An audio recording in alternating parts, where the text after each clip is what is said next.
కాళీ అమర ఇంటి ముందుకొచ్చి గట్టిగా అరుస్తూ ఉంటాడు. అమరేంద్ర గారు బయటికి రండి అని అరుస్తూ ఉంటాడు.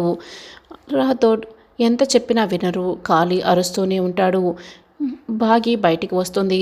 మావయ్య జైలు నుంచి ఎప్పుడొచ్చావు అని బాగి అడుగుతూ ఉంటుంది. ఎప్పుడొచ్చావు అని కాదు, ఎందుకొచ్చావు అని అడుగు. పిలువు ముందు మీ ఆయన్ని అని కాళీ అయితే గట్టిగా అరుస్తూ ఉంటాడు. వెంటనే అమర్ అక్కడికి వస్తాడు. కాళీ చెంప పగలు కొడతాడు. అమర్ ఒక్కసారి కాళీ చెంప పగలు కొడతాడు. మళ్ళీ రెండోసారి కాళీ చెంప పగలు కొట్టుపోతూ ఉంటాడు.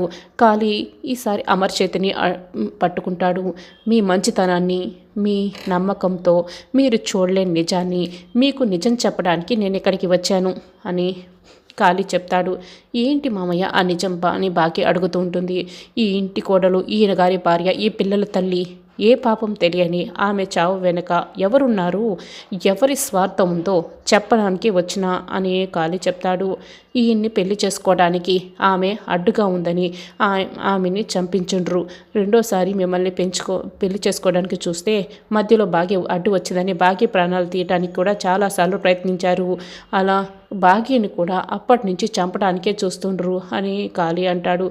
ఇక అమర్ అయితే చాలా కోపంగా కాళీ షర్ట్ కాలర్ పట్టుకుంటాడు. నా ఆరుని చంపింది ఎవరు, నా ఆరుని చంపించింది ఎవరు చెప్పు అని ప్రశ్నిస్తూ ఉంటాడు.